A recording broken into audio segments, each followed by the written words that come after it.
Hello everyone! So to contrast last week's abysmal game choice of Hide, I want to choose a game that I think has to be amazing.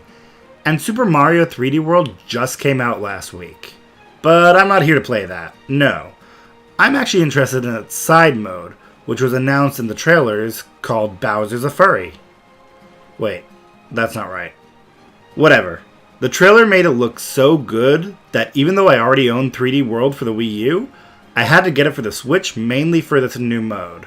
Now, let's find out if the new mode is as good as I'm hoping it will be, and if it was worth justifying double dipping for those who already own 3D World on the Wii U.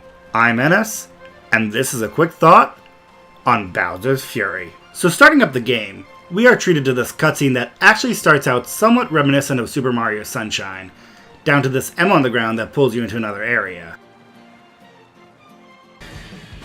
Upon landing in a somewhat Luigi-ish manner, you get to take control of Mario, and the first thing I thought was that this looks gorgeous. I can't believe this is running on the Switch of all things. After a bit of exploring though, you finally see Bowser off in the distance, and this is how you make Bowser look threatening. Honestly, I don't remember a single time in recent memory where Bowser has looked this scary, and it really works well for this game. Anyway, the goal in this starting area is to get the cat shine, which will turn on the lighthouse's light.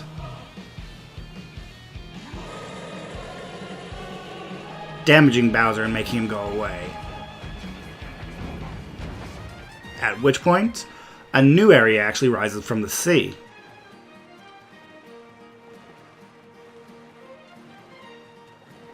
Once you jump down into the area, you find Bowser Jr., who's worried about his papa who has lost control of himself.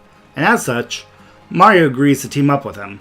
Now that we're teamed up with him though, there are a few things I want to note. First off, in the cutscene before, the M on the ground that sucked Mario into this world is the same as the M graffiti that was all over Al Delfino in Super Mario Sunshine. Add to that, just look at this world, it's a tropical island paradise. It just screams sunshine. On top of that, now that we have Bowser Jr. with us, it should be noted that he is using a paintbrush just like he used in Sunshine. And if that weren't enough, at one point in the game you also face off against an inky doppelganger of Luigi, very similar to the paint doppelganger of Mario from Sunshine. It also wouldn't surprise me if there's more of these doppelgangers that I just haven't found yet.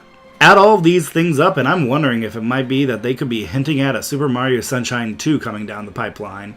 Well, maybe not. Maybe it is just to reminisce of Sunshine to please the Sunshine fans. But a guy can dream, can't he? But enough about Sunshine comparisons. This is Bowser's Fury. So let's talk about the world we are in. So, to reiterate what I said before, this game takes place in a tropical island paradise, or to be more precise, a tropical archipelago, with many small islands jotted around the sea. On each island there is a lighthouse, and the goal on each island is to collect the cat shines. And judging by the amount of holes in the lighthouses that get filled after finding the cat shines, it seems like there are 5 of them on each island. Though I can't confirm that as I've yet to get 5 on a single island yet. Now, when it comes to the islands themselves, there isn't any island that I don't like. At least, not as far as I've gotten anyways. But there are some that do stand out to me. For example, here we have Trickety Tower, which is a giant invisible vertical maze that you can only see the part you're actually standing on. Another island I really like is the Claw Swipe Coliseum. In here, you face off against a few bosses. First is Boom Boom, who is as simple as ever, but it was a fun change of pace. After Boom Boom, you fight Pom Pom, who can split apart and throw throwing stars at you. Though it is easy to tell the real Pom Pom, just look for the pink throwing star. After Pom Pom, Boom Boom comes back, though this time the floor is a spike trap, so you really have to keep moving. On top of that, after each hit, he adds a shell to attack you with that randomly moves around the stage. Overall, these fights weren't hard, but throwing a few non-Bowser boss fights into the game was definitely a nice change of pace. But speaking of Bowser, I think we should finally start talking about the titular character himself. Like I said earlier, Bowser actually looks menacing in this, more so than I can ever remember him looking, and I think it's brilliant. And the way his light source comes from the fire in his mouth just sends chills down my spine. It's amazing. Now, what I don't think is the greatest is how he's actually implemented in the game. As you're playing the game, after a certain amount of time, it will start to storm. Soon after the storm starts, Bowser awakens, and honestly, I'm not sure how I feel about this. There are times when I felt Bowser appeared way too soon after beating him the last time, and I didn't get as much done as I wanted to. On the other side, there were also times I wanted him to appear and felt like it was forever before he woke up. Saying that, this is a minor nitpick, and I honestly can't think of a better way to implement the system, so take those thoughts with a grain of salt. Now, when Bowser does appear, you have 3 options. The first one is to repeat what you did at the start of the game and grab a cat shine. This will activate a lighthouse, do a little bit of damage to Bowser, and then he'll retreat. The second option is to wait him out, in which case he just goes away by himself. Now the third option is easily the most fun option. As long as you have enough cat shines, the Giga Bell will activate. If you get to a Giga Bell while Bowser is rampaging, it will transform you into what the internet has rightfully dubbed Giant Super Saiyan Cat Mario. At this point, you'll become a giant glowing cat Mario with spiky hair, hence the name. Now, fighting Bowser is simple enough. I mean, this is a Mario game. Basically, the best option is to avoid his attacks, and when he falls on his back, do a ground pound on him. You can also attack him with a cat swipe, but I've found that hardly does any damage.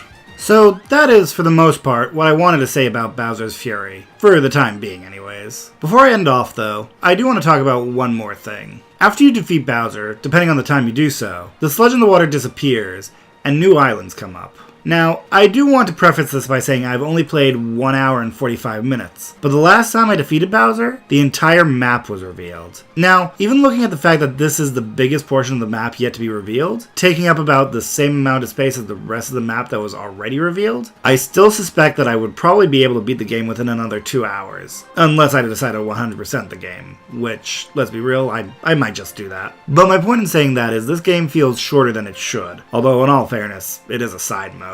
With that, I think it's time to close out this video. I definitely had a lot of fun so far with Bowser's Fury, and I have no problem recommending Super Mario 3D World plus Bowser's Fury to anyone who does not own it on the Wii U without question. As for those who do have it on the Wii U, I will say it's definitely a lot of fun, and I personally feel it was worth my $60 to buy the game, even though I already own 3D World on the Wii U, just because of this new mode. Saying that, the issue comes from how long Bowser's Fury appears to be. And ultimately, I would have to say it's definitely worth it, but if you are on the fence or questioning it, maybe wait for a price drop or a sale for it before you pick it up. But with that all out of the way, let me know if you picked up the game yet, and what you think about it overall. And if you liked the video, hit the like button down below, and if you want to see more, consider subscribing if you aren't already subscribed. And with that, I am Enes. This was a quick thought on Bowser's Fury, which I'm going to go play some more on right now, and until next time, game on.